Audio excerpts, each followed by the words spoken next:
அனைவருக்கும் வணக்கம். நான் உங்கள் நிரோசந்திரு. உங்களுக்கு தெரியும், இலங்கை நாடு பொருளாதாரத்தில் சரிந்து கிடந்த நிலைமையில ரணில் விக்ரமசிங்க ஆட்சிக்கு வந்த காலப்பகுதியில் சர்வதேச நாணய நிதியம் IMF அவங்களோட கொள்கைக்கு கீழே சற்று பொருளாதாரம் கட்டியெழுப்பப்பட்டது. அதன் பின்னர் தற்போதைய ஜனாதிபதி அனுரகுமார திசாநாயக் வந்த பிறகு அதே கொள்கைகளில் சில மாற்றங்களை உள்ளடக்கி பின்பற்றிய வேளையில் இப்போது பொருளாதாரம் ஒரு சீரான நிலைக்கு இன்னும் மேலும் மேலும் இலங்கை நாட்டில் அவையல்ற சில கொள்கைகளை பின்பற்றினால் மட்டுமே இலங்கை நாட்டை தாங்கள் பாரமெடுக்க தயார் என்ற நிலையில எந்த ஒரு நபர் ஆட்சிக்கு வந்தாலும் இதை பின்பற்ற வேண்டும் என்ற ஒரு நிர்பந்தத்தின் கீழே IMF-னால முன்வைக்கப்படுற கொள்கைகளை தற்போது இலங்கை கடைபிடிச்சு கொண்டு வருது. அந்த வகையில பொருளாதாரம் வளர்ந்து கொண்டு வருது அன்றைக்கு உங்களோட டவுட் வரும்.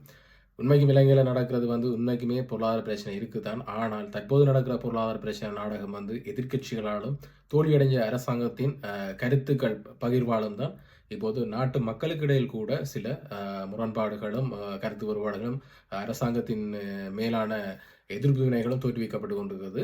ஆனால் தற்போது பார்த்தீங்கன்னு சொன்னால் இதன் அடிப்படையில், அதாவது சர்வதேச நாணய நிதியத்தின் கொள்கைகள் அடிப்படையில் எதிர்வரும் ஏப்ரல் மாதம் 4ஆம் மாதம் 1ஆம் தேதியிலிருந்து 2025 ஏப்ரல் 1ஆம் தேதியிலிருந்து நாட்டில் சொத்து வரி அறிமுகப்படுத்தப்பட இருக்குது. இந்த சொத்து வரி எதுக்காகன்னு சொன்னால் நாட்டு மக்களுக்கிடையே சமத்துவத்தை பேணுவதற்காக, அதாவது ஏழை பணக்காரன் என்ற பிரிவினை, நீ தாழ்ந்தவன் நான் உயர்ந்தவன் என்ற பிரிவினை, இதுகளை சமத்துவப்படுத்துவதன் முகமாகவும் அத்தோடு சேர்த்து வரிகளை விரிவுபடுத்துவதற்காகவும் எல்லா வரியையும் இப்போ ஒரு வரியில போயிட்டு மக்களை தாக்காம இந்த சொத்து வரியின் மூலமாக அதிக வசதி படைத்தவர்கள் நிறைய சொத்துக்களை இலங்கையில் வாங்கி வச்சிருக்கவங்கள்ட்ட இருந்து அதிக அளவிலான வரியையும், குறைந்த அளவு சொத்துக்களை வச்சிருக்கவங்களுக்கு குறைந்த அளவு வரியையும், அந்த வரையறைக்கு உட்பட்டவங்களுக்கு வரி அறவிடாமலும் இருக்கும்போது இங்க சமத்துவம் பேணப்படும். அதே போல நாட்டுக்கு தேவையான வருமான வரியும் சரியான முறையில் அறவிடப்படும் என்று சொல்லி இலங்கை அரசு தீர்மானிச்சிருக்குது. ஸோ அந்த வகையில் எதிர்வரும் ஏப்ரல் மாதம் 1ஆம் தேதியிலிருந்து இந்த வரி சட்டம் நடைமுறை இருக்கும்.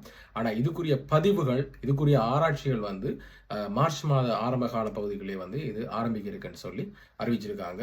இது தொடர்பாக ஏற்கனவே உங்களுக்கு இறைவரி திணைக்களத்தால கடந்த ஆண்டுல ஒரு முன்னறிவித்தல் விடப்பட்டிருந்தது. அதாவது எதிர்வரும் காலங்களில் சொத்துக்களின் மீது கூட நாங்கள் வரி விதிக்க தயாரிப்போம்னு சொல்லியும், அதே போல இந்த ஆண்டுல கூட பாத்தீங்கன்னு சொன்னா ஜனாதிபதி அனுரகுமார திசாநாயக்கா தனிநபர் வருமான வரி, அதாவது இன்கம் டாக்ஸை அந்த வரையறை 1 லட்சத்திலிருந்து 1,50,000 100,000 150,000 உயர்த்தினது உங்கள் எல்லாருக்கும் நல்ல நன்மையான ஒரு விஷயமா இருந்தது. நீங்கள் எல்லாரும் மகிழ்ச்சிப்பட்ட விஷயம். ஸோ அந்த தருணத்தில் கூட எதிர்வரும் காலங்களில் உங்களோட சொத்துக்கள் மீது வரி விதிக்கப்படும் என்று சொல்லி உங்களுக்கு ஒரு அறிவுறுத்தல் வழங்கப்பட்டிருந்தது. இதன் வகை இந்த சொத்துக்கள் எப்படியான சொத்துக்களுக்கு இந்த வரி விதிக்கப்படும், அதாவது உங்களுடைய அசையும் அசையா சொத்துக்கள் உங்களோட இருப்புகள் கணக்கிடப்பட்டு இதுல ஒரு வரையறை இருக்கும். இப்போ உதாரணத்துக்கு என்னுடைய சொத்துக்கள் 20 லட்சம் இருக்குமென்னு சொன்னா இலங்கை அரசு சொல்லும் 20 லட்சத்தி ₹1 உங்களோட சொத்து மதிப்பிடப்பட்டதா இருந்தால் நீங்க அதுக்கு இவ்வளவு வரி செலுத்தணும், 60 லட்சத்துக்கு மேல இவ்வளவு வரி செலுத்தணும், 1 கோடிக்கு மேல இவ்வளவு வரி செலுத்தணும். ஸோ அவங்க அந்த வாழ்வாதார நிலைமைகளுக்கு, அதாவது வறுமை, நடுத்தரம், உயர்தரம், இதுக்கேற்ற வகையில் உங்களோட சொத்துக்களுக்கு வரிகள் நீங்க இலங்கை அரசுக்கு செலுத்த வேண்டிய ஒரு நிர்பந்தத்துக்கு உள்ளாவீங்கள் எதிர்வரும் ஏப்ரல் 1ஆம் தேதியிலிருந்து. ஸோ அந்த வகையில இப்போ நீங்கள் ஒரு வீடு எடுக்க போனால் உங்கள்கிட்ட ஒரு வீடு இருக்குது, நீங்கள் அந்த வீட்டுக்கு தான் நீங்க அந்த வீட்டில் தான் இருக்கிறீங்க, உங்களுக்கு அதுக்கு வரி கட்டாயம் நீங்கள் கட்டணும். ஆனா உங்களுடைய பேர்ல இன்னொரு இடத்துல வீடு இருக்குது, ஆனா அது பயன்படுத்தப்படல, நீங்க கட்டி போட்டு வச்சிருக்கீங்கன்னு சொன்னா அதுக்கும் கட்டாயம் நீங்க வரி செலுத்தணும். அப்படி இல்லை நாங்க வரி செலுத்த மாட்டோம், இது எங்கட வீடுலன்னு சொன்னீங்கன்னா அதை அரசாங்கம் கையகப்படுத்தப்படுது. இங்கதான் பிரச்சனையே ஆரம்பமாகுது. முக்கியமா பாத்தீங்கன்னு சொன்னா புலம்பெயர் தேசங்கள்ல வாழ்ற உறவுகள் நாட்டுல தங்களுக்கு தேவையான வகையில காணிகள், பூமிகள், அல்ல வீடுகள் எல்லாம் கட்டி எல்லாம் வாங்கி விட்டு கதவை மூடி கட்டி போட்டு வெளிநாட்டுல குந்தி இருக்கிறாங்க. ஸோ இவங்களை தான் இந்த சொத்து வரி திட்டத்தினூடாக எய்ம் பண்ண போறாங்க. இந்த சொத்து வரி திட்டத்தை நடைமுறைப்படுத்துற சந்தர்ப்பத்தில் கணக்கெடுப்புகள் 25, அதாவது 2025 3ஆம் மாசம் அந்த காலப்பகுதிக்குள்ள ஆரம்பிக்கும் போது அதுக்குன்னு சொல்லி ஆன்லைன்ல ஒரு சிஸ்டத்தை பயன்படுத்த போறாங்க. Sales price and trend register என்று சொல்லி SPWR என்ற இந்த சிஸ்டத்தின் ஊடாக உங்களோட சொத்து மதிப்புகளை அளவிட போறாங்க. இப்போ உதாரணத்துக்கு பார்ப்போமே, வடக்குல இப்போ யாழ்ப்பாணத்துல சொத்து மதிப்பு எடுத்து கொண்டு வராங்க. ஒரு இடத்துல போகும்போது ஒரு 5 ஏக்கர் காணி ஒரு 4 மாடி வீடையும் கட்டி மூடப்பட்டு இதை யார்கிட்ட போயிட்டு சொத்து மதிப்படுத்துறது? இதுக்கு சொந்தக்காரர் எங்க இருப்பார்? புலம்பெயர் தேசத்துல இருக்கார். அப்ப புலம்பெயர் தேசத்துல இருக்கிறவட்ட இவங்க சொத்து மதிப்படுத்த விளக்கம் கேட்கல, உரிய ஆவணங்கள், உறுதிகள், இந்த காணி 5 ஏக்கர் காணிக்கு 4 மாடி வீடுக்கும் அவர் அங்க ஒரு ரெஃபரன்ஸை வச்சு சரியான ஆவணங்களை சப்மிட் பண்ணினாலே தவிர மற்றும்படி இந்த காணி வீடுகள் அரசாங்கத்தினால கையகப்படுத்தப்படும். இதுதான் அங்க நடக்க போற விஷயம். சோ அங்க இருக்கிறவங்க இதற்கு எதிர்மாறாக இன்னொரு சம்பவம் நடக்கும். இந்த காணியில் அரசு கையகப்படுத்துற தவிர்த்து இந்த காணி வீடுகளை நீங்க உங்களோட ரெஃபரன்ஸ் பதிவு செய்யும் போது அவங்களோட பேரை ஒபிஷியலா, அதாவது இலங்கை அரசாங்கத்துக்கு இந்த சொத்து வரிக்காக பதிவு செய்தார்களா இருந்தால் அந்த வளவு வீட்டுக்கு ஒரு தொடர்ந்து 6 மாதம் அல்லது 1 வருடத்துக்கு அவங்க சொத்து வரியை கட்டிட்டாங்கன்னு சொன்னா இலங்கை அரசின் சட்டப்பிரகாரம் அவங்களோட சட்ட பதிவேட்டுல வந்து இந்த காணி இந்த 5 ஏக்கர் காணியும் 4 மாடி வீடும் அந்த ரெஃபரன்ஸ் யார் பதிவு செய்தாரோ அவரோட பேருக்கு உரித்தாக ஆக்கப்படும். ஸோ அதுக்கு பிறகு நீங்கள் லீகலாக வெளிநாட்டில இருந்து அங்கே போய் மூவ் பண்ணி உங்களோட காணிகளையும் வீடுகளையும் வந்து எங்களை திருப்பி தாங்கன்னு சொல்லி நீங்கள் எந்த கோர்ட்ஸ் வரையினாலும் உச்சநீதிமன்றம் போனால் கூட பரிசீலித்திருக்கார் இந்த நபர் இலங்கை அரசாங்கத்திட சட்ட ரீதியான பதிவேட்டில் வந்து இவர பேர்லாம் அது பதிவு செய்யப்பட்டிருக்கு. ஸோ உங்களுக்கு எந்த ஒரு உரித்தும் அங்கே காணப்படாது. ஸோ இதன் காரணமாக எதிர்வரும் ஏப்ரல் 1ஆம் தேதி 2025 வர இருக்கிற இந்த சொத்து வரி சட்டத்தின் கீழே உங்களோட காணிகள் வீடுகளை நீங்கள் காப்பாற்றிக் கொள்வது முக்கியமாக புலம்பெயர் தேசங்கள் வாழ்றவர்கள் நீங்கள் வாங்கி வச்சிருக்க காணி பூமி வீடுக்கு உரித்தான உரிமங்கள் சகலவற்றையும் நீங்கள் தயார்படுத்தி வைக்கிறது உங்களுக்கு ஒரு சிறந்த விடயமாக இருக்கும். அதுவும் எதிர்வரும் மார்ச் மாதத்துக்கு முன்னைய காலப்பகுதிக்குள்ளே, அதாவது உங்களுக்கு நிறைய தூரம் இல்லை, நான் நினைக்கிறேன் 2 மாத காலப்பகுதி தான் இருக்குது. 2025 மார்ச்சுக்கு முதல்ல வந்து நீங்கள் எல்லாம் தயார்படுத்தணும்னு சொன்னால் 2 மாத காலப்பகுதி தான் இருக்குது.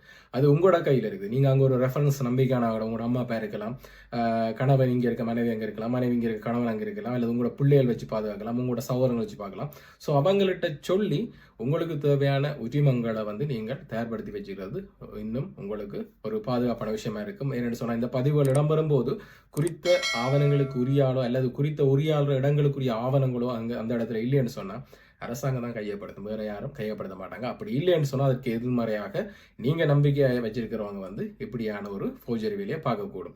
இப்போதே அரசாங்கத்தை நிறைய பேர் நம்புறாங்க, புலம்பெயர் தேசங்கள் இருந்து ஊழல் இல்லை, லஞ்சம் இல்லை, நாடு ஒரு சுவிச்சமா போகுதுன்னு சொல்லி. ஆனால் மறைமுகமாகவே எல்லாம் நடக்கும். உதாரணத்துக்கு இப்போ பார்த்தீங்கன்னா சவுதி அரேபியாவில் இந்த குற்றத்தை செஞ்சால் கலத்து விட்டுவாங்க, அந்த குற்றத்தை செஞ்சால் கலத்து விட்டுவாங்க. ஆனால் குற்றம் நடந்து கொண்டு தான் இருக்குது, கலத்து விட்டு நடந்து கொண்டு தான் இருக்குது. ஸோ அதே மாதிரி தான் இலங்கையை பொறுத்த வரைக்கும் மறைமுகமாக எல்லா செயல்களும் நடந்து கொண்டு தான் இருக்குது. ஸோ அந்த வகையில் இந்த ஏப்ரல் மாதம் வர முதல்ல உங்களுக்கு தேவையான ஆவணங்கள் உரிமங்களை வந்து நீங்கள் உரிய முறையில் உங்களோட பேரில் பதிவு செய்யப்பட்டு காணிகள் வாங்கி வச்சிருக்கீங்க, உங்களோட பேரில் வீடுகளில் எல்லாம் கட்டி வச்சிருக்கீங்கன்னு சொன்னால் உரிய முறையில் அதுக்குரிய நடவடிக்கைகள் எடுக்கிறது புலம்பெயர் தேசங்கள் வாழ்ற உங்களோட சொத்துக்கள் உரிமங்கள் வந்து சரியான முறையில் பாதுகாக்கப்படும். எனவே புலம்பெயர் தேசங்களில் வாழ்றீங்க உங்களோட உரிமங்கள், அதாவது உங்களோட சொத்துக்கள் காணியாக இருக்கட்டும் கட்டப்பட்ட வீடாக இருக்கட்டும், இதில் சரியான உரிய ஆவணங்களை கொடுத்து நீங்கள் வரி செலுத்துறது இன்னும் நல்லா. அப்படி இல்லை இது இப்போ செய்கிறது செய்யட்டும் எங்கட மீறி என்ன செய்கிறது எங்கள்கிட்ட ஆவணங்கள் இருக்குன்னு நீங்கள் நினைச்சிங்களா இருந்தால், அதாவது எதிர்வரும் மார்ச் மாதம் 2025 மார்ச் மாதம் அளவில் நடைபெற இருக்கிற இந்த சொத்து மதிப்பீட்டின் போது உங்களோட காணிக்கு உரிய ஆட்கள் அல்லது உரிய உரிமை பத்திரங்கள் ஒன்றும் இல்லாத விடத்து இலங்கை அரசாங்கம் என்ன செய்யும்னு சொன்னால் சந்தை பெறுமதியை கணக்கெடுக்கும். உதாரணத்துக்கு நீங்கள் வந்து 10 லட்சம் கொடுத்து வச்சு ஒரு 5 ஏக்கர் காணியை 60 இருந்து விலை உரையை வாங்கி வச்சிருக்கீங்கன்னு சொன்னா நீங்கள் பதியும் போது அதில் வேல்யூவை வந்து உங்களால் உறுதிப்படுத்த முடிஞ்சால் உறுதிப்படுத்தி குறைந்த அளவில் டேக்ஸை நீங்கள் பே பண்ணலாம் இலங்கை அரசாங்கத்துக்கு. அப்படி இல்லையா அதில் அளவிட்ட கணிப்பிட்டு இலங்கை அரசாங்கமே சந்தை பெறுமதி என்ற அடிப்படையில் வந்து உங்களுக்கு சொத்து மதிப்பீட்டை செய்து கூடுதல் அளவிலான வரியை வந்து உங்கள்கிட்ட இருந்து அறவிட நேரிடும். பிற்காலத்தில் அது இன்னும் உங்களுக்கு வேறு விதமான பிரச்சனைகளை கொண்டு கூடும். அதோடு செய்து உங்களுக்கு தெரியும், நான் இன்னொரு செய்தியில் சொல்லியிருந்தேன், உங்களுக்கு டிக்டாக்ல சொல்லியிருந்தேன் என்னன்னு சொன்னால் நிலங்கள் வழங்குதல் வந்து தற்காலிகமாக நிப்பாட்டப்பட்டிருக்கு. அதாவது 2015ஆம் ஆண்டு காலப்பகுதியில் வந்து இடம்பெற்ற ஊழல்கள், நிலங்கள் வழங்குறதுல இடம்பெற்ற ஊழல்கள் தொடர்பாக நிலங்கள் வழங்குறது வந்து தற்போது நிப்பாட்டப்பட்டிருக்கு. அதோடு சேர்த்து நிலங்களுக்குரிய அதாவது காணிகளுக்குரிய உறுதிகள் வழங்குறது கூட நிப்பாட்டப்பட்டிருக்கு. ஸோ இந்த சந்தர்ப்பத்தில் நீங்கள் உறுதியை பெற்றுக்கொள்றதுன்றது கூட மிக கஷ்டமான விஷயம்தான். அதால் நீங்கள் எந்த வழியை கையாண்டு மிக வேகமாக உங்களுடைய சொத்துக்களுக்குரிய உரிமைகளை நீங்கள் உங்களோட கையப்படுத்துறீங்களோ அந்த அளவுக்கு உங்களுக்கு எல்லாமே சாதகமாக அமையும். ஸோ இந்த வீடியோ வந்து உங்களை எல்லாருக்கும் பிரயோசனமாக இருக்கும்னு நினைக்கிறேன். அப்படியே உங்களோட உறவு நண்பர்களுக்கு கையோட ஷேர் பண்ணி விடுங்க. அதுக்கு முதல்ல இந்த ஷேர் பண்ணுறதுக்கு முதல்ல வந்து என்னுடைய யூடியூப் சேனலான நிரோஷ் சந்துரு வந்து இதுவரைக்கும் நீங்கள் சப்ஸ்கிரைப் பண்ணலன்னு சொன்னால் அதை சப்ஸ்கிரைப் பண்ணி பெல் பட்டனை கிளிக் பண்ணுங்கள். அப்போ தான் இப்படியான முக்கியமான தேவையான விஷயங்கள் வந்து நான் வீடியோ பதிவேற்றும் போது உங்களுக்கு பார்க்கக்கூடியதாக இருக்கும். அதோடு சேர்த்து என்னுடைய வலைதளமான எங்களுடைய கம்பெனி narikilam.com நீங்கள் விசிட் பண்ணி பார்த்தீங்கன்னு சொன்னால் அங்கே கூட இதே தகவல்கள் வந்து எழுத்து வடிவிலையும் உங்களுக்கு பிரசுரிக்கப்பட்டிருக்கும். ஸோ வீடியோவில் உங்களுக்கு விளக்கம் இல்லைன்னு சொன்னால் நீங்கள் அந்த டிஸ்கிரிப்ஷன் எழுத்து வடிவிலான செய்திகள் கூட படித்து தெரிஞ்சு கொள்ளலாம். அப்படி இல்லைன்னு சொன்னால் வெவ்வேறு செய்திகளையும் இந்த விஷயங்கள் காலப்போக்கில் வரும். ஒரு சில செய்திகள் வந்து நான் உங்களுக்கு பிரசுரிக்க முதல்ல பார்க்கக்கூடியதாக இருக்கும், ஒரு சில செய்திகள் வந்து நான் பிரசுரித்த பிறகும் பார்க்கக்கூடியதாக இருக்கும். ஸோ அதற்காக அந்த வெப்தளத்தை நீங்கள் வந்து ஃபாலோ பண்ணிக்கொள்ளுங்க. மீண்டும் ஒரு வீடியோவில் சந்திப்போம்.